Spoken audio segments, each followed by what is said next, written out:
Hello everyone, welcome back to our channel. आज हम 12th standard Hindi युवक भारती का चैप्टर नंबर 4 स्टार्ट करेंगे, जो एक कहानी है जिसका नाम है आदर्श बदला।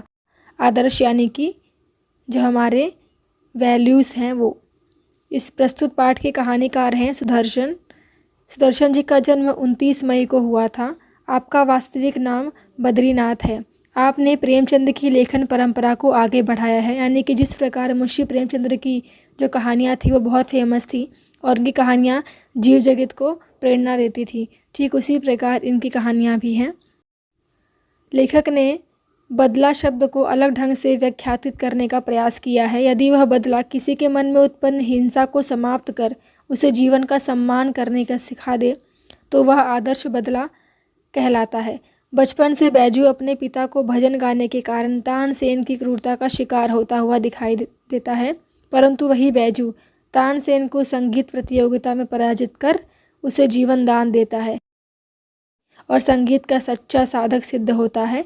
कलाकार को अपनी कला पर अहंकार नहीं करना चाहिए। कला का सम्मान करना कलाकार का परम कर्तव्य होता है। कहानी स्टार्ट करते हैं। प्रभात का समय था। आसमान से बरसती हुई प्रकाश की किरणें संसार पर नवीन जीवन की वर्षा कर रही थी। सुबह सुबह का टाइम था और आसमान से प्रकाश की किरणें संसार पर नवीन जीवन की वर्षा कर रही थी। सुबह सुबह का टाइम था और आसमान से प्रकाश की किरणें नीचे आ रही थी। 12 घंटों के लगातार संग्राम के बाद प्रकाश ने अंधेरे पर विजय पाई, यानी कि जो 12 घंटों से लगातार बरसात हो रही थी, काली काली घटाएं छाई थी हर तरफ, वह सब हट गई और प्रकाश दिखने लग गया हर तरफ। इस खुशी में फूल झूम रहे थे, पक्षी मीठे गीत गा रहे थे, पेड़ों की शाखाएं खेलती थीं और पत्ते तालियां बजाते थे। चारों तरफ खुशियां झूमती है। जिस प्रकार वर्षा के बाद चारों तरफ वातावरण बहुत ही हरानुमा हो जाता है और बहुत अच्छी सुगंधित खुशबू आती है, पक्षी पेड़ लहलहाते हैं, उसी के बारे में बताया है। इतने में साधुओं की एक मंडली यानी साधुओं का एक ग्रुप शहर के अंदर दाखिल हुई। उनका ख्याल था, मन बड़ा चंचल है, अगर इसे काम ना हो तो इधर उधर भटकने लगता है और अपने स्वामी को विनाश की खाई में गिराकर नष्ट कर डालता है। इसे भक्ति की जंजीरों में जकड़ देना चाहिए। यानी कि सब वो साधु ऐसा बताते थे कि जो आपका मन है वह किसी के कंट्रोल में नहीं हो सकता, स्वयं आपके भी कंट्रोल में नहीं है। और अगर यह अपने मन और यदि हमारा मन हमारे काबू में नहीं रह गया तो यह हमें नष्ट कर देता है। सो अपने मन को भक्ति में लगाना चाहिए। साधु गीत गाने लगे। सुमर सुमर भगवान को, मूरख मत खाली छोड़ इस मन को। सुमर सुमर यानी कि भगवान का नाम जप। अब मूरख यानी कि मूर्ख, जो तेरा मन है उसे खाली, उसे रिक्त मत छोड़, अपने मन को हमेशा व्यस्त रखा कर। किसमें? भगवान के नाम में। जब संसार को त्याग चुके थे उन्हें सुरताल की क्या परवाह थी। कोई ऊंचे स्वर में गाता था, कोई मुंह से गुनगुनाता था। आपने देखा होगा जो साधु संत लोग घर घर जाके गीत सुना के भिक्षा मांगते हैं, वो कोई सुरताल को फॉलो नहीं करते, बस अपनी ही आवाज़ में गाना शुरू कर देते हैं। और लोग क्या कहते हैं, इन्हें उनकी ज़रा भी चिंता ना थी, ये अपने राग में ही मगन थे कि सिपाहियों ने आकर घेर लिया और हथकड़ियाँ लगाकर अकबर बादशाह के दरबार को ले चले। यह वह समय था जब भारत में अकबर की तूती बोलती थी, यानी कि अकबर का बोलबाला था। उसके मशहूर रागी तानसेन ने यह कानून बनवा दिया था कि जो आदमी राग विद्या में उसकी बराबरी ना कर सके वह आगरे की सीमा में गीत ना गाए। तानसेन अपने ज़माने के बहुत ही बड़े गीतकार थे, बहुत ही बड़े गायक थे और इसीलिए बोला था कि जो संगीत में उनकी बराबरी ना कर सके वह हमारे राज्य के, आगरा राज्य के आसपास भी ना भटके, अतः उसके अंदर गीत ना गाए। जो गाए उसे मौत की सज़ा दी जाए। बेचारे बनवासी, बनवासी यानी कि वन में रहने वाले, साधुओं को पता नहीं था परंतु अज्ञान भी अपराध है, यानी कि किसी बात का नॉलेज ना होना भी अपराध है। मुकदमा दरबार में पेश हुआ। तानसेन ने राग विद्या के कुछ प्रश्न किए। साधु उत्तर में मुँह ताकने लगे। अकबर के होंठ हिले और तभी साधु तानसेन की दया पर छोड़ दिए गए। दया निर्बल थी, वह इतना भार सहन ना कर सकी। मृत्युदंड की आज्ञा हुई। केवल 10 वर्ष का बच्चा छोड़ा गया। बच्चा है, इसका दोष नहीं है, यदि है तो भी इसे क्षमा के योग्य है। जो ऑर्डर निकला था तानसेन के द्वारा उसको फॉलो करते हुए उन सभी साधुओं को मृत्युदंड दिया गया, लेकिन उन सब के बीच एक 10 वर्ष का बच्चा था जिसे माफ़ी दी गई क्योंकि वह छोटा था। बच्चा रोता हुआ आगरे के बाज़ारों से निकला और जंगल में जाकर अपनी कुटीर में रोने तड़पने लगा। यह वही बच्चा है जिसे माफ़ी दी गई। वह अपने घर जाकर रोने लगा। वह बार बार पुकारता था, बाबा तू कहाँ है? अब कौन मुझे प्यार करेगा? कौन मुझे कहानियाँ सुनाएगा? लोग आगरे की तारीफ़ करते हैं, मगर इसने तुझे तो बर्बाद कर दिया। यानी कि आगरा में जाकर गाने से तो ही आपकी मृत्यु हुई। इसने मेरा बाबा छीन लिया और मुझे अनाथ बनाकर छोड़ दिया। बाबा तू कहा करता था कि संसार में चप्पे चप्पे पर दलदलें हैं और चप्पे चप्पे पर कांटों की झाड़ियाँ हैं। अब कौन मुझे इन झाड़ियों से बचाएगा? यानी कि जब उस बच्चे का पिता जब जीवित थे तो उसे समझाते थे कि यह जीवन बहुत कठिन है, कदम कदम पर तुझे कांटे मिलेंगे, अतः अब जब आप नहीं हो तो मेरी रक्षा इन कांटों से कौन करेगा? कौन मुझे इन दलदलों से निकालेगा? कौन मुझे सीधा रास्ता बताएगा? कौन मुझे मंजिल का पता देगा? इन्हीं विचारों में डूबा हुआ बच्चा देर तक रोता रहा। इतने में खड़ाऊ पहने हुए, खड़ाऊ जो पहले के ज़माने में एक लकड़ी के चप्पल हुआ करते थे जिसमें सिर्फ अंगूठे के बीच में एक पौधन हुआ करता था और उसी के थ्रू लोग चलते थे। हाथ में माला लिए हुए राम नाम का जप करते हुए बाबा हरिदास कुटिया के अंदर आए।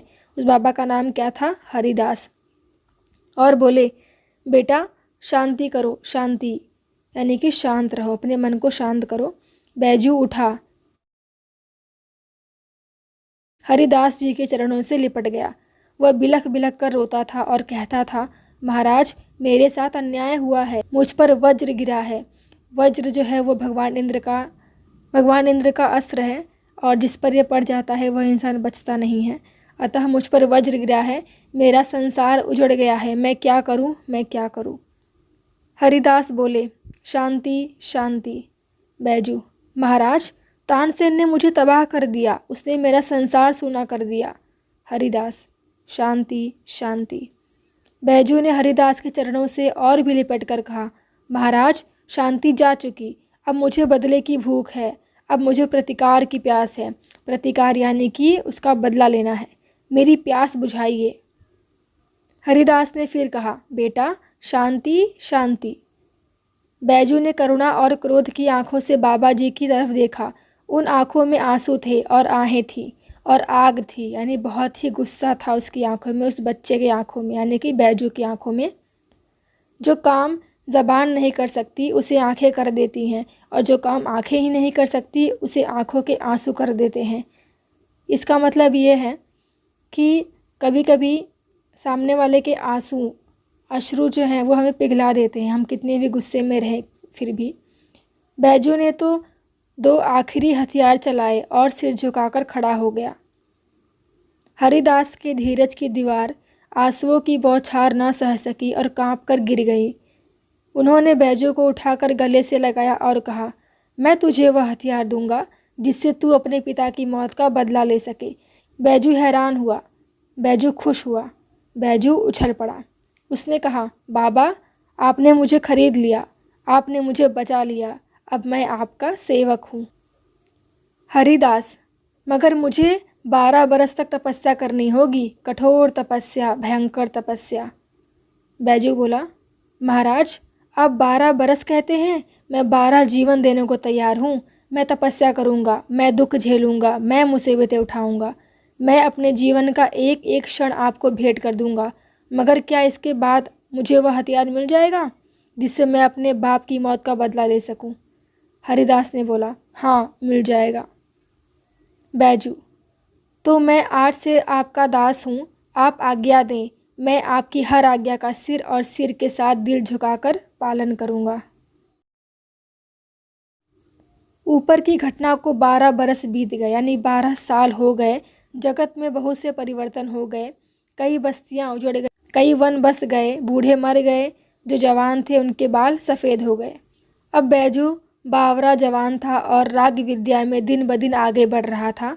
उसके स्वर में जादू था और तान में एक आश्चर्यमयी मोहिनी थी। पत्थर तक पिघल जाते थे और पशु पक्षी तक मुग्ध हो जाते थे। लोग सुनते थे और झूमते थे। तथा वाह वाह करते थे। हवा रुक जाती थी, एक समा बंध जाता था। एक दिन हरिदास ने हंसकर कहा, वत्स, मेरे पास जो कुछ था वह मैंने तुझे दे डाला। अब तू पूर्ण गंधर्व हो गया है। अब मेरे पास और कुछ नहीं जो तुझे दूं। बैजू हाथ बांध कर खड़ा हो गया। कृतज्ञता का भाव आंसुओं के रूप में बह गया। कृतज्ञता यानी कि प्रेम की भावना।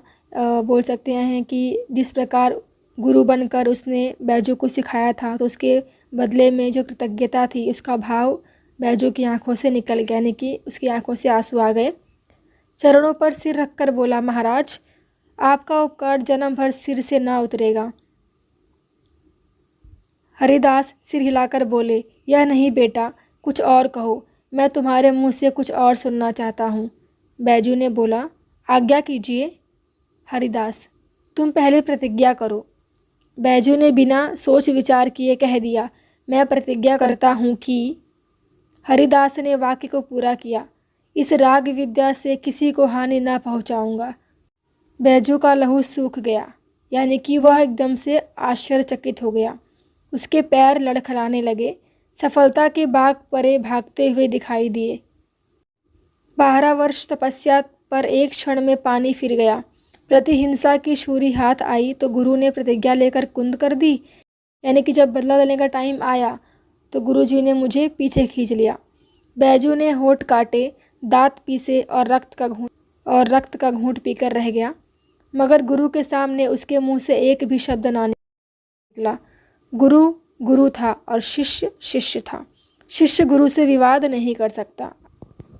कुछ दिन बाद एक सुंदर नव युवक साधु आगरे के बाजारों में गाता हुआ जा रहा था। लोगों ने समझा इसकी भी मौत आ गई है। वे उठे कि उसे नगर की रीति की सूचना दे दी, मगर निकट पहुंचने से पहले ही मुग्ध होकर अपने आप को भूल गए और किसी को साहस ना हुआ कि उससे कुछ कहे, यानी कि जो लोग उसको नगर में पहुंचाने वाले थे। दम के दम में यह समाचार नगर में जंगल की आग के समान फैल गया कि एक साधु रागी आया है जो बाजारों में गा रहा है। सिपाहियों ने हथकड़ियाँ संभाली और पकड़ने के लिए साधु की ओर दौड़ पड़े, परंतु पास आना था कि रंग पलट गया, यानी कि जैसे ही पकड़ने गए वे उसे पकड़ ना सके। साधु के मुखमंडल की तेज की किरणें साधु के मुखमंडल से तेज की किरणें फूट रही थी, जिनमें जादू था, मोहिनी थी और मुग्ध करने की शक्ति थी, यानी कि वे सब कुछ भूल गए कि वे क्या करने के लिए आए थे। कौन? सिपाही। सिपाहियों को न अपनी सुध थी, मतलब खुद का ज्ञान नहीं था, न हथकड़ियों की, न अपने बल की, न अपने कर्तव्य की, न बादशाह की, न बादशाह के हुक्म की। वे आश्चर्य से उसके मुख की ओर देखने लगे जहाँ सरस्वती का वास था, यानी कि उसके गानों में इतनी मधुरता थी कि उनको लगा कि इसके जो होठों पर है वो सरस्वती जी का वास है, और जहाँ से संगीत की मधुर ध्वनि की धारा बह रही थी। साधु मस्त था, सुनने वाले मस्त थे, जमीन आसमान मस्त थे। गाते गाते साधु धीरे धीरे चलता जाता था और श्रोताओं का समूह भी धीरे धीरे चलता जाता था। ऐसा मालूम होता था जैसे एक समुद्र है जिसकी नवयुवक साधु आवाज़ों की जंजीरों से खींच रहा है और संकेत से अपने साथ साथ आने की प्रेरणा कर रहा है। मुग्ध जन समुदाय चलता गया, यानी लोगों का जो समुदाय था जो खो गया था गाना सुनकर, वह चलता गया चलता गया चलता गया। पता नहीं किधर को, पता नहीं किधर देर, पता नहीं कितनी देर। एकाएक गाना बंद हो गया। जादू का प्रभाव टूटा तो लोगों ने देखा कि वे तानसेन के महल के सामने खड़े हैं। उन्होंने दुख और पश्चाताप से हाथ मले और सोचा, यह हम कहाँ आ गए। साधु अज्ञान में ही मौत के द्वार पर आ पहुंचा था। भोली भाली चिड़िया अपने आप अजगर के मुंह में आ फंसी थी और अजगर ने दिल में जरा भी दया न थी। तानसेन बाहर निकला। वहाँ लोगों को देखकर वह हैरान हुआ और फिर सब कुछ समझकर नवयुवक से बोला, तो शायद आपके सिर पर मौत सवार है। नवयुवक साधु मुस्कुराया, जी हाँ, मैं आपके साथ गान विद्या पर चर्चा करना चाहता हूँ। तानसेन ने बेपरवाही से उत्तर दिया, अच्छा, मगर आप नियम जानते हैं ना। नियम कड़ा है और मेरे दिल में दया नहीं है। मेरी आंखें दूसरे की मौत को देखने के लिए हर समय तैयार है। नवयुवक, और मेरे दिल में जीवन का मोह नहीं है। मैं मरने के लिए हर समय तैयार हूँ। इसी समय सिपाहियों को अपनी हथकड़ियों का ध्यान आया। झंकारते हुए आगे बढ़े और उन्होंने नवयुवक साधु के हाथों में हथकड़ियाँ पहना दी। भक्ति का प्रभाव टूट गया। श्रद्धा के भाव पकड़े जाने के भय से उड़ गए और लोग इधर उधर भागने लगे। सिपाही कोड़े बरसाने लगे और लोगों के तितर बितर हो जाने के बाद नवयुवक साधु को दरबार की ओर ले चले। यानी कि सिपाहियों ने सबको भगा दिया और उसके बाद जो नवयुवक था उसको दरबार में ले गए राजा के सामने। दरबार की ओर से शर्तें सुनाई गईं। कल प्रातः काल नगर के बाहर वन में तुम दोनों का गान युद्ध होगा, यानी कि गाने का युद्ध होगा। अगर तुम हार गए तो तुम्हें मार डालने के तक का तानसेन को पूर्ण अधिकार होगा, और अगर तुमने उसे हरा दिया तो उसका जीवन तुम्हारे हाथ में होगा। नौजवान साधु ने शर्तें मंजूर कर ली। दरबार की आज्ञा दी कि कल प्रातःकाल सिपाहियों की रक्षा में रहो। यह नौजवान कौन था? वह बैजू बावरा था। सूरज भगवान की पहली किरण ने आगरे के लोगों को आगरे से बाहर जाते देखा। साधु की प्रार्थना पर सर्वसाधारण को भी उसके जीवन और मृत्यु का तमाशा देखने की आज्ञा दे दी गई थी। यानी कि उस बैजू ने प्रार्थना की कि इस युद्ध को लोग भी देखने के लिए आएं। साधु की विद्वत्ता की धाक दूर दूर तक फैल गई, यानी लोग उसकी हिम्मत की दाद देने लग गए हर जगह। जो कभी अकबर की सवारी देखने को भी घर से ना निकला था, आज वे भी नई पगड़ियाँ बांध कर निकले। ऐसा जान पड़ता था कि आज नगर से बाहर वन में नया नगर बसने जाने को है। वहाँ जहाँ कनादें लगी थी, जहाँ चांदनियाँ तनी थी, जहाँ कुर्सियों की कतारें सजी थी, इधर जनता बढ़ रही थी और उद्विग्नता और अधीरता से गान युद्ध के समय की प्रतीक्षा कर रही थी। बालक को प्रातःकाल मिठाई मिलने की आशा दिलाई जाए तो वह रात को कई बार उठ उठ कर देखता है कि अभी सूरज निकला या नहीं। यानी कि छोटे बच्चे को अगर आप बोल दें कि तुझे सुबह यह गिफ्ट दिया जाएगा तो उसे रात भर नींद ही नहीं आती। वह बार बार उठ कर देखता है सुबह हुई कि नहीं, सुबह हुई कि नहीं। ऐसा उसके लिए समय रुक जाता है, उसके हाथ से धीरज छूट जाता है और वह व्याकुल हो जाता है, यानी कि बहुत चिंतित हो जाता है कि कब सुबह होगी। समय हो गया। लोगों ने आंख उठाकर देखा। अकबर सिंहासन पर था, साथ ही नीचे की तरफ तानसेन बैठा था और सामने फर्श पर नवयुवक बैजू बावरा दिखाई देता था। उसके मुंह पर तेज था और आंखों में निर्भयता थी, यानी कि वो बिल्कुल किसी से डरा नहीं। अकबर ने घंटी बजाई और तानसेन के कुछ सवाल संगीत विद्या के संबंध में बैजू बावरा से पूछे। बैजू ने उचित उत्तर दिए और लोगों ने हर्ष से, खुशी से तालियां पीट दी। हर मुंह में जय हो, बलिहारी बलिहारी की ध्वनि निकलने लगी। इसके बाद बैजू बावरा ने सितार हाथ में लिया और जब उसके पर्दों को हिलाया तो जनता ब्रह्मानंद में लीन हो गई। पेड़ के पत्ते तक निस्तब्ध हो गए, वायु रुक गई। सुनने वाले मंत्र मुग्ध व सुधिहीन हुए सिर हिलाने लगे। बैजू बावरे की उंगलियां सितार पर दौड़ पड़ी। उन तारों पर राग विद्या निछावर हो रही थी और लोगों के मन उछल रहे थे, झूम रहे थे, थिरक रहे थे। ऐसा लगता था सारे विश्व की मस्ती वहीं आ गई है। लोगों ने देखा और हैरान रह गए। कुछ हरिण छलाके मारते हुए आए और बैजू बावरा के पास खड़े हो गए।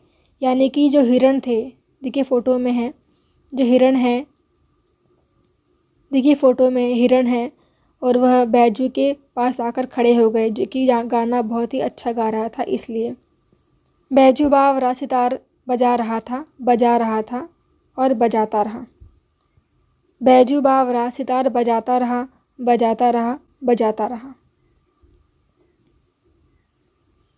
वे हरिण सुनते रहे और दर्शक यह असाधारण दृश्य देखते रहे। हरिण मस्त और बेसुध थे। बैजू बावरा ने सितार हाथ से रख दिया और अपने गले से फूल मालाएं उतारकर उन्हें पहना दी। फूलों के स्पर्श से हरिण को सुध आई और वे चौकड़ी भरते हुए गायब हो गए। यानी कि जब गाना बंद हुआ तो उन्हें होश आया कि और उसके बाद वे फटाफट भाग गए वहाँ से। बैजू ने कहा, तानसेन, मेरी फूल मालाएँ यहाँ मंगवा दे, मैं तब जानूं कि आप राग विद्या जानते हैं। तानसेन सितार हाथ में लेकर अपने पूर्ण प्रवीणता के साथ बजाने लगा। ऐसी अच्छी सितार, ऐसी एकाग्रता के साथ उसने अपने जीवन भर में कभी ना बजाई थी। सितार के साथ वह आप सितार बन गया और पसीना पसीना हो गया। उसको अपने तन की सुधि न थी और सितार के बिना संसार में उसके लिए और कुछ न था। यानी कि उसका अस्तित्व क्या था? सितार बजाना, तानसेन का। आज उसने वह बजाया जो कभी ना बजाया था। आज उसने वह बजाया जो कभी ना बजा सकता था। यह सितार की बाजी न थी, यह जीवन और मृत्यु की बाजी थी। आज तक उसने अनाड़ी देखे थे, आज उसके सामने एक उस्ताद बैठा था। कितना ऊंचा, कितना गहरा, कितना महान। आज वह अपनी पूरी कला दिखा देना चाहता था। आज वह किसी भी तरह जीतना चाहता था। आज वह किसी भी तरह जीते रहना चाहता था।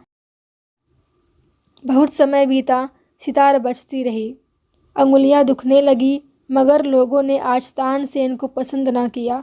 सूरज और जुगनू का मुकाबला ही क्या। यानी सूरज जो इतना तेज चमकता है और जुगनू जो छोटा सा कीड़ा है, उसके सामने आज से पहले उन्होंने जुगनू देखे थे, आज उन्होंने सूरज देख लिया। वह सूरज कौन था? बैजू। बहुत चेष्टा करने पर भी जब हरिण न आया तो तानसेन की आंखों के सामने मौत नाचने लगी। देह पसीना पसीना हो गया। लज्जा ने मुखमंडल लाल कर दिया। आखिर खिसियाना होकर बोला, वे हरिण अचानक इधर आ निकले थे, राग की तासीर से न आए थे। हिम्मत है तो अब दोबारा बुलाकर दिखाओ। बैजू बावरा मुस्कुराया और धीरे से बोला, बहुत अच्छा, दोबारा बुलाकर दिखा देता हूँ। यह कहकर उसने फिर सितार पकड़ ली। एक बार फिर संगीत लहरी वायुमंडल में लहराने लगी। फिर सुनने वाले संगीत सागर की तरंगों में डूबने लगे।